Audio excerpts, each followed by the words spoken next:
सख्त पहाड़ों को तराश कर बनाए जाने वाले प्योर लाइमस्टोन महल जो तराशे गए पिलर्स पर खड़ा शानदार मंजर पेश करता है। साथ ही साथ 6000 लोगों के बैठने वाला तराशा गया थिएटर, एक ऐसा रास्ता जो तराशा हुआ था और ये किसी बड़े टेम्पल की तरफ बढ़ता जा रहा था। कुछ ऐसे बड़े खंडरात भी थे जो पहाड़ों को तराश कर ही बनाए गए थे, जिससे जाहिर था कि ये जगह कोई शहर हुआ करती थी और यहाँ भी कभी कोई कबीला रहा करता होगा जिसने यहाँ रिहाइश के लिए कुछ तामीर ना किया था, बल्कि पत्थरों को तराश कर ही बनाया जो भी बनाया। मुख्तलिफ चट्टानों को तराश कर कई सौ स्ट्रक्चर्स देव हैकल साइज रखते थे। आखिर पत्थरों को तराशना इतना मुश्किल काम था और कैसे उस कबीले ने ये स्ट्रक्चर्स इतनी मेहनत से बनाए, वो भी ऐसे रेत वाले इलाके में जहाँ रहना खासा मुश्किल बल्कि नामुमकिन लगे, जहाँ दूर दूर तक कोई पानी का सोर्स ना था। तो आखिर कैसे रहते होंगे वो लोग इस जगह का भी। ये जगह कहाँ वाक़ई है और कब से वाक़ई है, ये सब कुछ आप आज जानेंगे इस वीडियो में।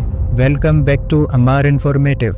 नाजरीन, ये बात है एयर 1812 की, जब एक स्विस एडवेंचरर अरेबियन डेजर्ट से सफर करता गुजर रहा था। इसका नाम जोहन लुडविज बर्गहार्ट था। ये अपने रास्ते से भटक चुका था और दूर किसी चट्टानों वाले तंग रास्ते पर निकल आया था। इसी तंग रास्ते से वो आगे बढ़ रहा था जब उसने देखा एक बड़ा आलिशान महलनुमा स्ट्रक्चर जो लाइमस्टोन पत्थर को तराश कर बनाया हुआ था। ये स्ट्रक्चर 127 फीट ऊंचा था, जिसे बाद में अरेबिक में खाजने का नाम दिया गया, जिसका मतलब है ट्रेजरी यानी खजाने वाली जगह। ये महल शानदार पिलर्स पर नक्शो निगार से लबरेज है और ये सब तामीर करने के बजाय तराश कर ही बनाया गया है। उस एडवेंचरर को ये मंजर इतना खास लगा कि उसने इर्द गिर्द खड़ी चट्टानों में मजीद आगे बढ़ना शुरू कर दिया और देखते ही देखते और भी कई खूबसूरत तराशशुदा स्ट्रक्चर्स देखता गया। ऐसा लगता था कि ये स्ट्रक्चर्स कोई माजी में पुराना एंशिएंट सिटी था, जहाँ के माहिर लोगों ने ये सब खुद तराश कर बनाया था। उसने वहाँ पूरे इलाके का विजिट किया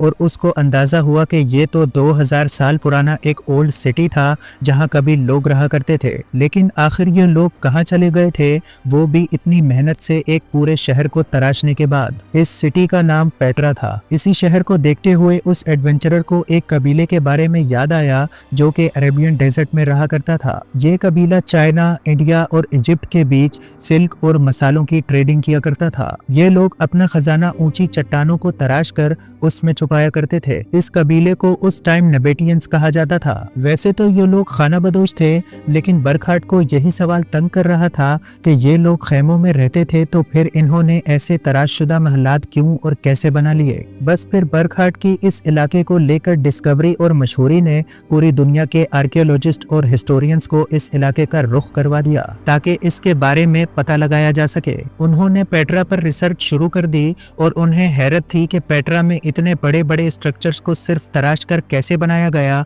हालांकि कोई भी बड़ा स्ट्रक्चर इतनी आसानी से तराशा नहीं जा सकता। नाजरीन, इस इलाके में रिसर्च के दौरान पता चला कि ये लोग चट्टानों को ऊपर से तराशना शुरू करते थे और आहिस्ता आहिस्ता तराशते हुए नीचे की ओर आते थे और तराशने के दौरान जो पत्थर नीचे गिरते जाते वो ढेर बनते जाते, जिस पर चढ़कर वो नीचे तराशने का अमल पूरा करते थे। ये टेक्निक ऐसी थी कि पूरी दुनिया में ऐसी टेक्निक कभी इस्तेमाल न हुई थी। पहले वो चट्टान के ऊपर हिस्से में एक शाफ्ट खोदते और उसी में खड़े रहकर वो ऊपर के डिजाइन्स तराशते। ये सब एक अधूरी तराशी गई चट्टान से पता चला जो कि ऊपर से तराशी हुई जबकि नीचे से खाली थी, यानी अभी नीचे से तराशने का काम नहीं किया गया था। नाजरीन, उन चट्टानों पर कुछ भी लिखा हुआ नहीं मिला, अलबत्ता एक दो जगह से ऐसी लिखाई सामने आई जो कि काफी कदीम थी और उसका मतलब था कि ये डोम्स बहुत मोतबर हैं, इन्हें ना खोला जाए और ना कभी तब्दील किया जाए। उसी डोम के अंदर अगर जाएं तो कई शेल्फ्स बनी हुई थी और ये शेल्फ्स ऐसी थी कि इनमें डेड बॉडीज रखी जाती थी, यानी ये कुछ खास जगहें इनके बरियल चैम्बर्स थे